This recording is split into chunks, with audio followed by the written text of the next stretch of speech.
It's so easy to fall into a way of thinking where we see only one way to work our way through a challenging situation.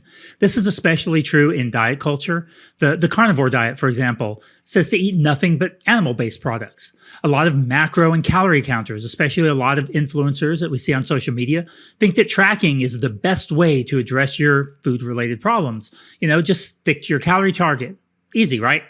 However, we even see this within non-diet approaches like intuitive eating. While most coaches and counselors are very careful to avoid this, it's easy to find ourselves gravitating toward our favorite kind of go-to approach for addressing a particular eating or body image difficulty. I'm Jeff Ash, certified nutritionist, personal trainer, and intuitive eating coach, and you're listening to the Men's Intuition Podcast.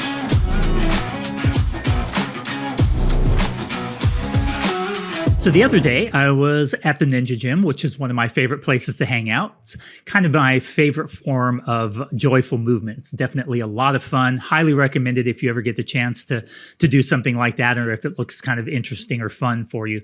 But in any case, I was working on just some different obstacles and started thinking about how some of my approach to getting through ninja obstacles can carry over into how we think about our relationship with food. So one obstacle in particular that seems to be a good illustration for this is these rings that we use. So these are rings similar to what you would see gymnasts using, where the rings are suspended from a nylon webbing, so they swing, and you'll have a string of them on a long line. And your goal is to get from one end of the line to the other. And so it's kind of a monkey bars type of approach. You're going to grab onto one ring, get to the next one, then grab the next one, and so forth. Now, there's a couple of different ways that you could go about this. So one way would be to swing from one, grab the next. So let's say I swing up from a ring holding with my left arm. I grab the next ring with my right. I'm going to pull with my left one to help get my body swinging in that momentum again. So pull me to the side, and then I'm going to release it and swing over and grab the next ring with my left hand. Do the same thing, pull with my right to get my body swinging, release, and then swing over and grab with my right hand, and so on. So we're alternating hands, getting our momentum going and swinging back and forth. Now, it's a very smooth way to get through it. It's a good way to do it when you're first learning, but it can be a bit slow. So if you are involved in a race or trying to get through an obstacle more quickly, another approach that you can do to get from point A to point B through that same obstacle is to match hands on the ring, reach out, grab the next ring with one hand, then match hands again. So let's say you grabbed it with your right, you'd bring your left over. Now your left and right hand are on the next ring. You'd quickly reach over with your right hand again, grab the next ring, quickly bring your left hand and match it. And so it's this different process of getting through it. It's a quicker process, but it does involve a little bit more strength. So again, this is something that one person may find beneficial for them, while another person might find the other method more beneficial. And it also depends on the context of the situation, which approach you may decide to use. The same is true for balance obstacles. So if you've ever watched American Ninja Warrior and you see these different balance obstacles, it's really interesting to see how different people will approach them. Some people skip over some of let's say there's 6 different steps that you have to take in order to get across it. Some people will skip every other one to minimize the possibility of falling off, or because they happen to have a good leg span or a jumping ability, where another person may have to go across each one and hit each one individually. On something like a rolling log, there's different ways that you can approach it, and a good coach will point out the different options, but not tell you necessarily which one you should do. And so you might go across it kind of a duck walk type of approach. You might go across it sideways with a shuffling kind of a movement, or you might go across it sideways, stepping over each foot, going across it. Again, it may depend on what's the fastest method to get across if you're in a race versus what's the safest method to get across if the goal is to just complete the obstacle. So lots of different things and lots of different ways that we can approach these obstacles. And I think it carries over nicely that concept into the various obstacles that we encounter with our relationship with food and with our body. And so I thought I'd talk a little bit about some of those things in the context of our relationship with food, because it's very easy for us to get into this mindset where we think that there's only one way. And if it's not working, then it's our problem, then we're failing, and that we need to just try harder on that way. When in reality, it may be that it's just time to try it a different way. Try a different approach, see what happens, see if there's another way that we could go about accomplishing this particular obstacle or working our way through it. So I came up with 5 different quick examples of things that that we work in as part of learning to become an intuitive eater. And I thought I'd give some examples. And again, this is not me telling you how to resolve your issue. This is me giving you some thoughts, some ways to help you reflect on this and maybe come up with some ideas that maybe you haven't thought of before, some things that you could try and a slightly different approach that you may want to take. So the first area that I came up with was hunger and fullness. And this is, honor your hunger, feeling your fullness. And this is an area that a lot of people do struggle with. And whether it's recognizing when they're truly hungry or recognizing when they're full. And so we have some tools that can be helpful in this. And one of the real popular, common ones that resonates with a lot of people, not everyone, is the hunger and fullness scale. So we have the scale where you rate your hunger and fullness on the scale of 0 to 10. And it can be a really good tool to help you to learn to eat when your hunger is at a particular level where it's comfortable and where you're going to enjoy the meal, but you're not ravenous. So you're able to be mindful while you're eating that meal. At the same time, when you leave a meal, you've left with a comfortable level of fullness that's going to satisfy you and carry you over nicely until the next meal, while at the same time not being overly full and leaving and feeling sluggish. So this hunger and fullness scale, as I said, is one option that works well with some people. Another option, it may work in conjunction with that or instead of, might be journaling. So, it may be that you write down different observations that you make at your various meals that are related to your hunger and fullness. And then you might go back and review those entries and kind of reflect on them a little bit and say, okay, well, in that particular situation, maybe I could have addressed it this way or that way. And so journaling can be really helpful for a lot of different things. But a lot of us don't like to write in a journal. That's me. I'm not much of a journaler, but I do often record myself on my audio note taker when I have the thoughts pop up in my head that I'd like to articulate or kind of record and go back to and listen later. So that might be another option for accomplishing something similar to this journaling concept. You might record a video instead, that kind of a thing. Or you might just simply verbalize it and talk out loud to yourself. And for a lot of us, oftentimes we get a thought in our head or an idea, and really all we need to do is just take a moment to get that thought either written down, recorded, verbalized in some way to help kind of solidify that idea. And so you may find that to be a helpful tool to help navigate this hunger and fullness. Another thing that someone might do is pausing mid-meal, where they pause mid-meal and check in with themselves. Someone else might do kind of a full body scan ahead of time, kind of reflecting and recognizing the different sensations that they're experiencing and make note of that as they're going into a meal. Another approach that is popular with, that's actually part of Ellen Satter's How to Eat model and also her division of responsibility model for feeding children, is a little bit more structured schedule with your eating. So you have relatively structured meal and snack times set up so that you have your breakfast at about the same time each day and a snack at about the same time and lunch and so forth, because that helps to train your body to be able to trust that it's going to be fed on at regular intervals, and that you're not going to end up being overly hungry and that kind of a thing. That is something that can be extremely helpful for some people, while other people that may feel restrictive and limiting to do something like that. So again, it's another approach, and it's worth considering if you're struggling with this hunger and fullness and satiety and that kind of thing.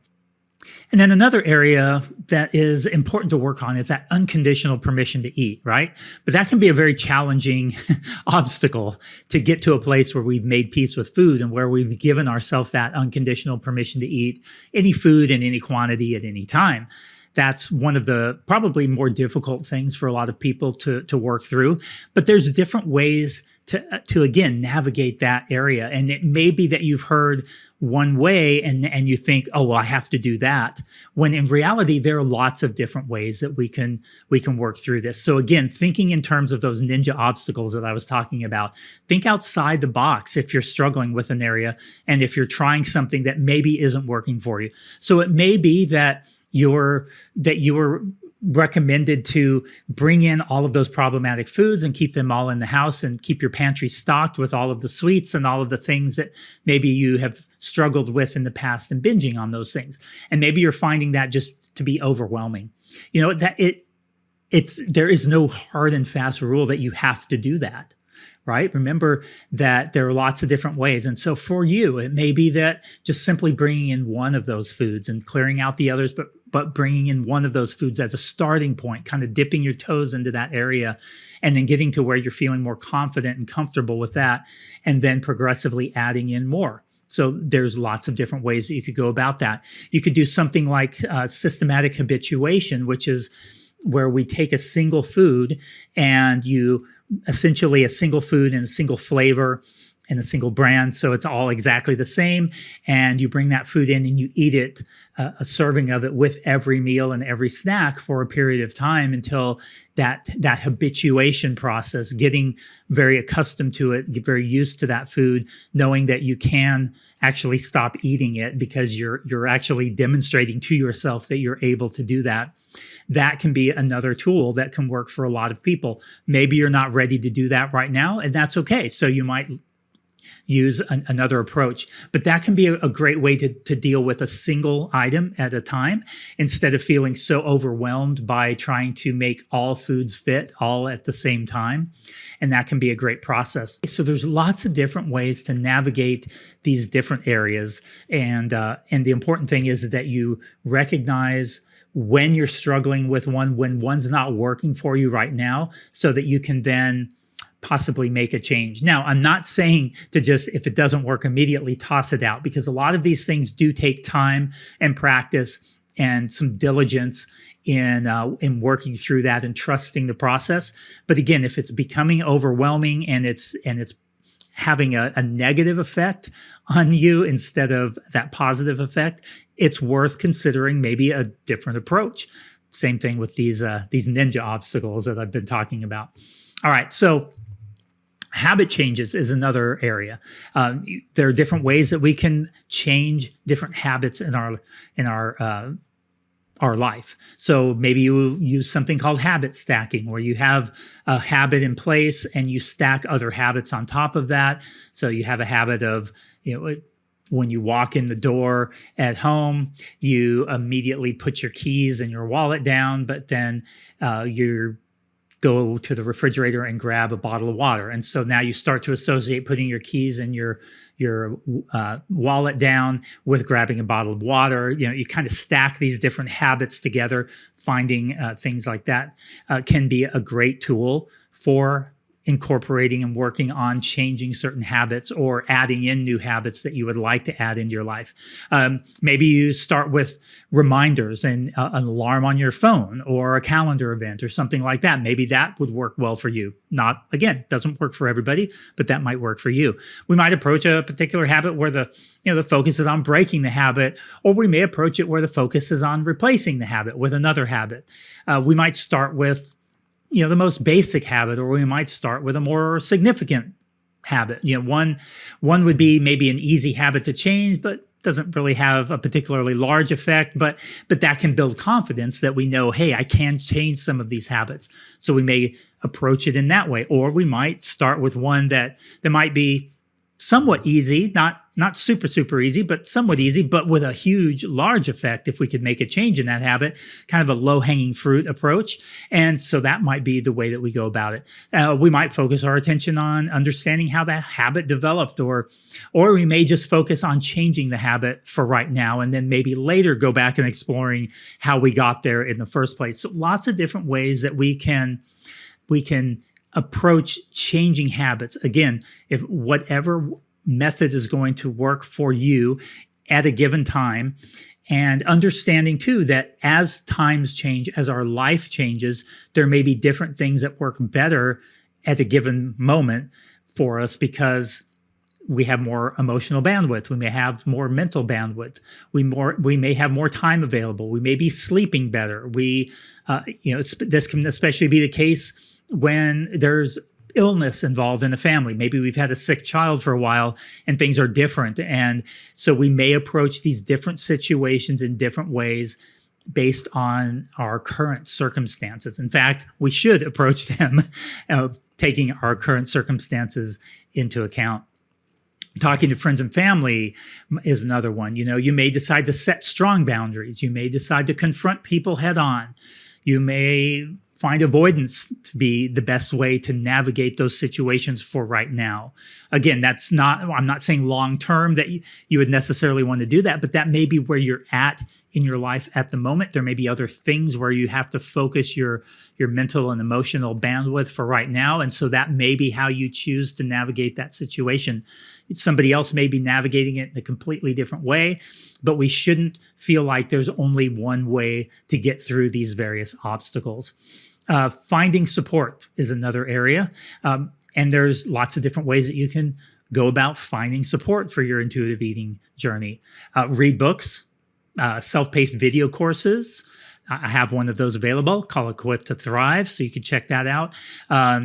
This is kind of a self-help approach where you use other resources to kind of help work through these things kind of on your own and in your own time. You might find that working with a coach or counselor one-on-one to be a really helpful way of working on things. And that maybe you do that for a short period of time to get a nice kickstart, and then you go about doing a more self-help based approach going on from there. It may be something that you check in periodically. So again, lots of different ways that we can approach this same goal, work through this same obstacle where we feel like we need support and we need to get some support.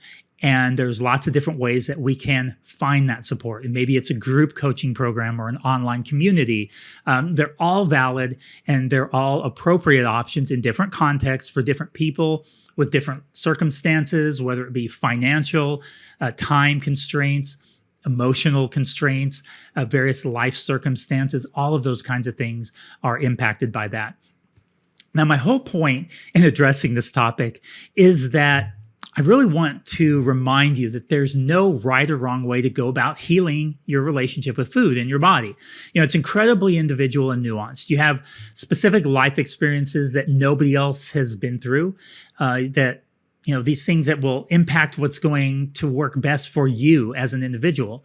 Your trauma, maybe you have some trauma, may be almost identical to someone else's, and yet you both have processed it completely differently. It may be dramatically different in the way that it impacts your relationship with food, while another person may have no impact on their relationship with food, but is at the core of why they struggle to connect maybe emotionally with their partner. So again, these different ways that all of these things can influence us and impact us. Starting with hunger and fullness may be the best choice, or you may need to set that aside at first and simply focus all your attention on unconditional permission to eat, something like that. Neither is right or best. It's one thing when we're talking about a true moral issue, right? But while the genesis of some of our food-related issues may trace back to a moral issue, food itself does not have that moral value that we often associate with it. And so it's important to make that precise distinction that food itself is not a moral issue, even if where we find ourselves today and the ways that we're dealing with it trace back to some kind of a moral issue that occurred in our life at some point. So let's approach our intuitive eating journeys from a perspective of flexibility and exploration, curiosity, experimentation, and mindfulness. Where we don't narrowly try to apply each principle in the same way as everyone else, where we're open to trying things differently if we're doing, if what we're doing is currently not working for us, where we think outside the box at times, where we're not afraid to maybe try something new and just see how it works for us.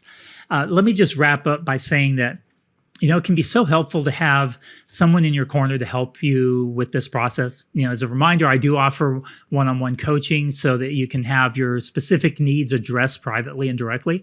I also have a self-paced video-based course that will help you understand all of the principles of intuitive eating and how to apply them. And then I also have a men's support community where you can find some nice group support and encouragement from other men that may be on the same intuitive eating journey that you are, right? This journey to this food and body peace that we're often trying to get into our life. For more info on those options, definitely check out my website at hopedrivesme.com.